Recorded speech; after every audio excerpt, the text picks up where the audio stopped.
Then, after Gary is now instated, Alex is like, all right, time to escape. So he knows that there's potential in those pickaxe rooms where you have to, you know, where you're on mining, I'm going to say. And he knows that he smelled fresh air. So he goes into this room. He like sneaks into the room once the guard is gone. Donovan made a distraction so that the guard leaves. And Alex goes into this room. He pops open their, wooden 2x4s covering the hole where the cave-in was. And so Alex rips open the slats. He like climbs into the little tunnel thing, and he gets hurt and stuff. And he just is chilling in there. And then he's like, wait, I don't have time to explore. I definitely need to rethink this. And so he skedaddles. But first he finds out it's like a long winding passageway. He needs a light and stuff, so he's unprepared. But he's like, that's leading somewhere. He knows it. So in the cavern, he says, but the air here was definitely fresher, cooler. I felt certain that it wasn't my imagination. There was something down here, some chink in Furnace's armor. I just had to get back in with a light, and I know for sure whether that chink was our way out. So he thinks he found an escape route. Woohoo! He gets back in. He technically gets caught by the guard, but the guard didn't realize what he was doing, so the guard goes easy on him. And by easy, I mean like punches him. And so he's fine. Alex made it. He's alive, blah, blah, blah. And now he's just really excited to tell everyone. He's like, woohoo, now we have to work on this plan. Alex is pretty sure that he heard some humming noise when he was down there. And then he realizes, by Jove, it was water. So he heard like running water down there. So he thinks he found like a river or something, which doesn't even make sense, but he's sure of it. And then he also is having these super weird dreams, really disturbing nightmares about where he becomes one of the gas mask guys, which, by the way, they're called Weezers. Like the band. Weezers are the gas mask dudes who take people in the middle of the night. So, oh, and then they also see, like, in the middle of the night, there's another one of those lockdown things. And then Alex notices, he's like, oh my god, who's that terrifying monster? There's like a new monster, and he has like muscles on the outside of his body and is just like 10 feet tall or something. And then he like looks in the face, he's like, oh my god, that's Monty. So Monty has been turned into a monster. Yeah, so that's sad. Monty is now a monster. The next day, they go back to their duty. They're set on the duty where they are in the cave area. And Alex, they make another distraction, a bigger distraction this time. So Alex and Z go in there and check out the cavern again. And they only have, a little bit of time, so they're scuffling. And then they're like, oh my god, it's nothing. It's just this vast cavern. There's nothing there that'll get us out. But then they notice a crack in the floor. And then, like finding an oasis in the desert, we rounded a truck-sized mound of stone and saw it. It was a crack in the floor of the cavern, one that stretched over 20 paces from the far wall to our feet. There was nothing but darkness through the rift, but we didn't need to see. Where we were standing, we could practically feel the river that raged beneath us, the torrent that would set us free. So, there's a crack in the floor, and way down there, there's a river. Oh my god, that could actually lead us to freedom. Woohoo! So then they have to get out of there, though, because they don't have enough time to explore, because there was only a distraction. So now we're inching closer and closer and closer to escape, but can they survive each day? So that's pretty much what this book is about. Can they survive each day so that they can explore more?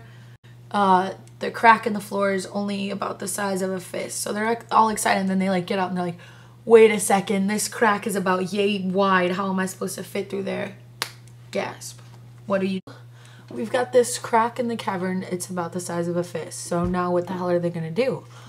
Well, luckily for them, they're on kitchen duty the next day where they have to make all the slop for the cafeteria, and they have to use these burners, like, stove. And so they turn it on, the gas is clicking, and then he's like, oh shit, dude, I've got it. They got these like rubber gloves to use when they worked in there because it was all nasty. So like, we're gonna take these rubber gloves and we're gonna put it over the burner and let the gas fill up the rubber glove, and then you tie the end of it so it's like a balloon filled with gas, though flammable gas.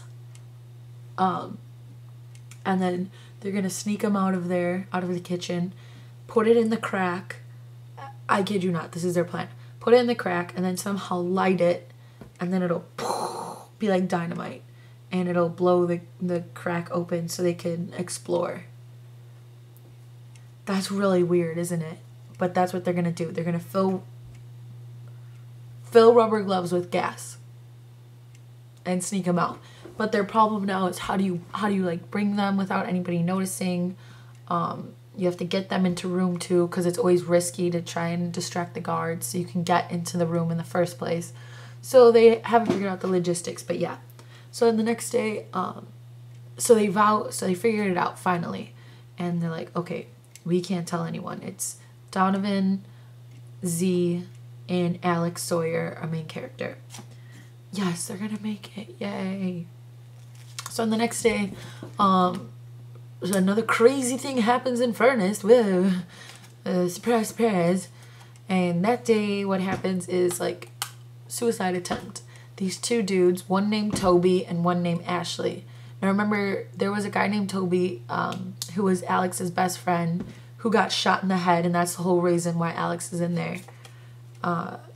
But this is a different Toby. So there's this kid named Toby and this guy named Ashley, and they're hanging off the rails, ready to drop from like the 7th floor or something, so they would die. And then everyone's like, no. Well, a lot of people are like, hey, you should totally do it because they think it's entertaining. But clearly Alex has a heart, and he's like, no, guys, you shouldn't do that. And they're like, man, what you know about that? And so, since the guy's name is Toby, all Alex can think about is his friend Toby, and he just thinks of Toby lying there, you know, shot in the head, no big deal. And so he gets a little bit sad, and he's like, oh my god, I have to save this guy. So he like whispers to Toby, he's like, give me your hand, give me your hand. And like Toby's like, nah man, fuck that, I'm about to kill myself. And Alex is like, yo dude, we found a way out. And I was like, what? So Alex broke the vow. He said, we're not going to tell anyone, but he just told this new guy. So now they have to help this new guy get out too. His name is Toby. So they end up saving Toby, and then the other Ashley guy dies. You know, no big deal. He just kills himself. Ashley's dead. Toby's alive, and now he's in on the plan, but he can also help them bring the rubber gloves. So it kind of goes both ways. Yeah, so now it's Toby, Donovan, Z, and Alex who are going to get out of there. So one day, Donovan and Alex are just, you know, chillin', being buds. And Gary, the leader of the Skulls, the second leader of the Skulls, the super badass, gonna kill you leader of the Skulls, comes up to Alex and just goes, slaps him in the face with like blood on his hand. So now he's like marked with red, and he's like, yo, that means you're finna die. No, it just means he challenged him to a fight, like in Fight Club or something. So Alex goes back and he's like, all right, so how do I fight? And Z and Donovan are like, you're gonna die. Like, honestly, you're probably going to die because they will kill you. Nobody can jump in to help you fight or else they'll die. So we're screwed. So Alex is like, awesome, we like came this far and now I'm gonna die.